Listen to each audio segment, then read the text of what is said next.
Have you ever been through a hard time, a difficult season that brought your life to a grinding halt?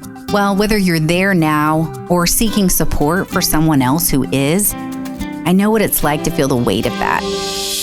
Welcome to the Sifted Wheat podcast with Leslie Lamb, a counselor by profession, a minister of truth, and a lover of people.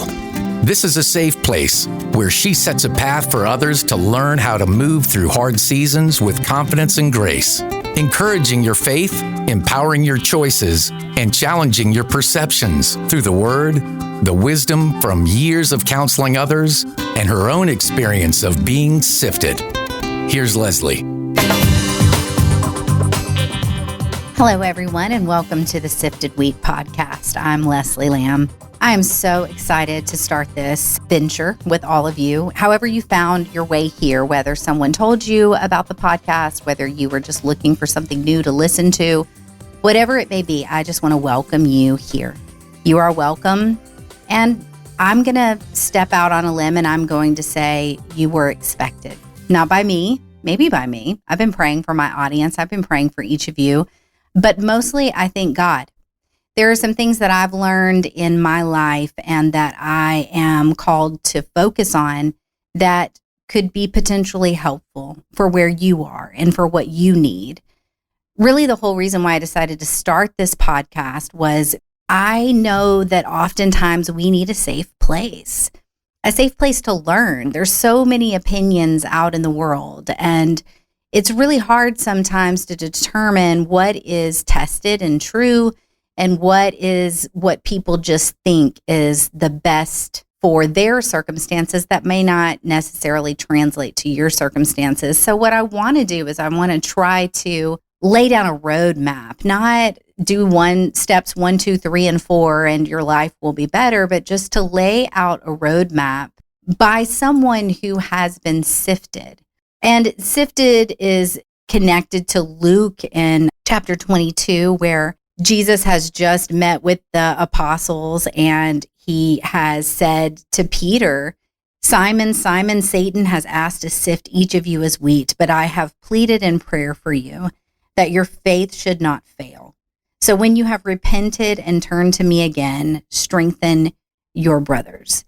That is a very significant verse to me because I have been sifted.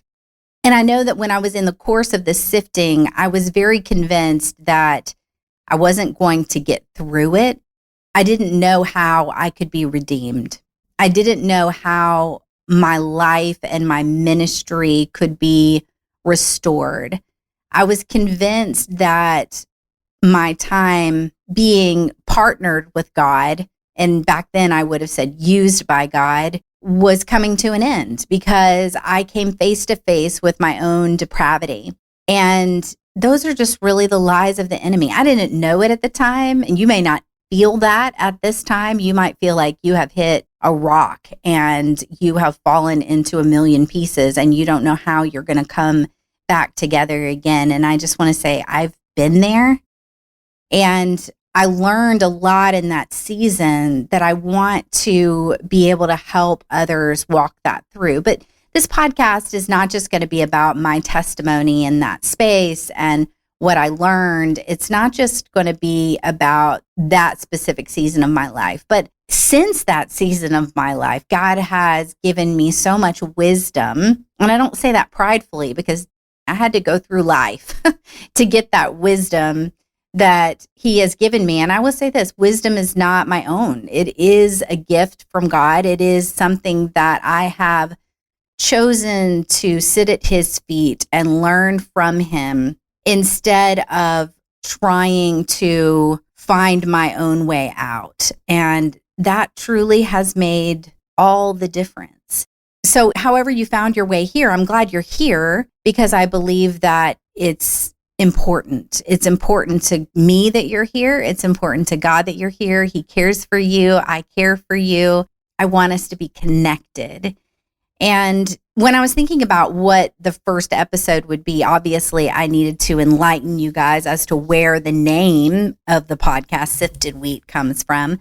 But we learn a lot in that passage in Luke that I shared from, where Jesus he tells Peter that he's going to be sifted as wheat, but he doesn't say, and I'm going to get you out of it. Or, and I told him, no, you can't do that. But what he did say was, but I've prayed for you. And that was meant to be the confidence for Peter. Like, Jesus interceded for Peter. And what he interceded for him was that he would be strengthened and that he would come back and strengthen others. And I know when I was in the season of sifting, I really heard that message. Like, not only, Leslie, am I going to teach you about myself? Am I going to disconnect and detangle some of the messages of religion that have kind of kept you bound? But I'm going to do it in such a way that strengthens you to then go forth and strengthen others.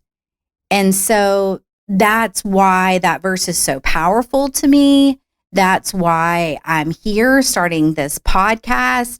In fact, I started a blog around that time, like in the midst of that sifting, and I called it Sifted Wheat because that's exactly what I felt like. I felt like that I was being sifted as wheat. And my hope in that season was that God could use it. And if I'm honest, how I found myself in that space is because I was convinced that anything that I did, God could use. So whereas things got difficult, the more I dug my heels in and determined Leslie was filled with the Spirit and Leslie could do what Leslie needed to do to get herself out of it, the more chaotic that it got. And I have learned so much about obedience and chaos, and I'm excited to share all of that with all of you. But I want to stay focused on recognizing why I started this podcast and why I'm here. Because a lot of times when we go through that sifting, it's not something that kind of comes out of the blue, though it could feel that way. I know when I was going through it, I was like, man, like I was doing all the things and this hit me. And I'm sure a lot of our disappointment, a lot of our doubt, a lot of our frustration with God is tied up into, but I thought I was doing what I was supposed to do. And so we don't understand when these things happen that come out of the blue, that affect us tremendously, that affect our families tremendously. We start to question God and we kind of make God the villain in the story. But when I was going through that, the Lord kept directing me back to, Leslie, just as I interceded for Peter, because I knew the sifting that was going to take place, I have also interceded for you. And if you'll trust me in this season, if you'll lean into me in this season, I will get you out. And so I did. Man, like I would spend 3 hours I would get my kids off to school, I'd get my husband off to work, and then I would just get in the Word, a Bible study, a book that I was reading, worship music for hours and hours and hours and hours. And I found my footing there. I would say probably the most significant part of that season of my life was I'd gone on a trip with my family. I was very disconnected. I was still wounded. I was still confused. I was still licking my wounds. I felt very disconnected from everything that was going on around me. And as much as my husband was trying to reconnect with me, I was bearing the weight of my sins. I was bearing the weight of my shame. And I felt very disconnected. And I remember sitting in the living room of the place where we were staying, and my grandmother-in-law was sitting in the living room with me. And I don't really know exactly why, but she decided to share with me some struggles that she was having. Look, I said that. I don't know exactly why, but that is a lie. I know exactly why. The Lord was trying to get my attention. He was trying to pull me out of this fog that I was in and remind me, hey, guess what, kid? You're not alone. Other people have been through this too. And the same promises that I made to them, I'm making to you. But anyway, she was sharing with me how much comfort that she had received from Psalm 51.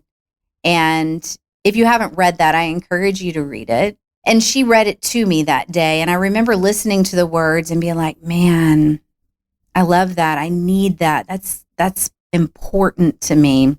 And I felt like as I was listening to her, like the Lord was talking to me. And in that process of listening and receiving, we bonded. I recognized, you know what, here's this woman of faith. Here's this woman who is growing older. Here's this woman who has an amazing family, and she can relate to me in my hurting, and she can see it maybe when other people can't. And that just meant so much to me. And so I guess in some way, I want to be like her to you through this podcast, like to be able to say, you're not the sum of your mistakes, that no matter how bad it got, it can still get better. That no matter how intimidated healing might feel, it's still a worthy work. And I just want to encourage you because I've been there. Maybe not exactly where you are. I mean, none of us can 100% relate to what another person is going through. But I know what it is to feel broken. I know what it is to see the broken parts of me resurface. And I also know what it is to heal and remove myself from shame and to pursue a life separate from what trauma dictated was my future. So I just want to encourage you to keep listening. One of the biggest things that I have done in the last 10 years since then, or 13 years probably since then, is I've really had to look at the word and determine for myself, what is biblical? Is there that I believe that isn't? And how does what I believe that isn't biblical inform my choices? And how do I shift out of that? And I've learned a lot in the midst of that the Bible actually can be a reliable source of truth, that we actually can find support and strength and promises and hope within its pages. And so even though I'm specifically talking about something that happened in my life, and I'm not being very specific, I'm being very general, the purpose of it is to remind you that all of us are in a place, whether we've just come out of the sifting, whether we're going into the sifting, or whether we're in the midst of the sifting. And the promise is not that we wouldn't be sifted.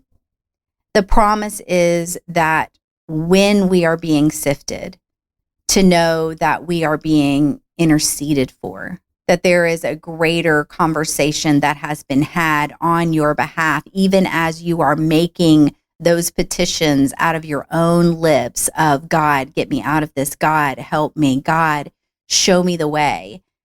And he has. And it started long before the sifting. It started long before your birth even. And God has prepared a way out.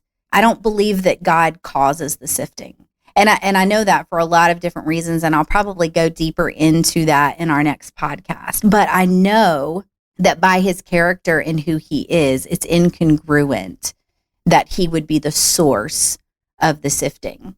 And so I just want to encourage you that if that is your mindset, if you're thinking God is doing this to me, I want to encourage you to step away from that narrative and consider maybe God isn't doing it to you, but God will get you through it.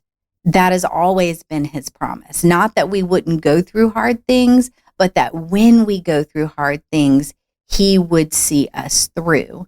And so I encourage you to lean in, to draw close, not to me and to my words, but to the Father, to the Son, to the Holy Spirit, and recognize that they have not abandoned you.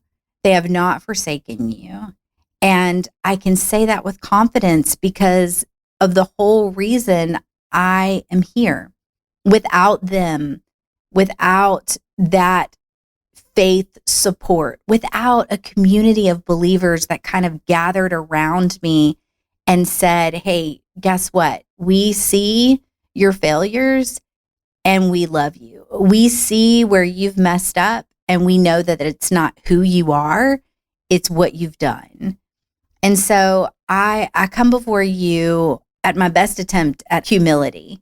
I know the voice in my head says, how can you talk about humility when you're on a podcast and you're putting yourself out there? But truly, I am doing it from a humble place because I know that I didn't get myself here. And I know that as surely as I didn't get myself here, that the one who got me here wants to get you through whatever you're going through, and that he has a plan for you on the other side of it. And it's good. So this is the first episode of a whole podcast. So bear with me as we work through this. But I just want to encourage you, where are you placing your hope right now? Where are you placing your hope? Is it in you? Is it in what you can accomplish to get out of this place? Or is it in the only one who actually can? And if you're thinking that you can get yourself out of it, if you think, you know what, I'm going to prove to God and to man that I am stronger than they think I am, it's not going to work. It's not. You're going to find yourself deeper and deeper in that hole and crushed more and more and more. And I don't mean to be a Debbie Downer. That is not at all my desire or my hope, but recognizing like you need more than just yourself. You're not going to get through anything with just yourself. We need a higher vantage point. We need a higher thought process. And we don't have access to that in and of ourselves. We have biases where we only see what we see. And it takes somebody else coming into the room to show us, no, you're not seeing that clearly. There is hope. There is light.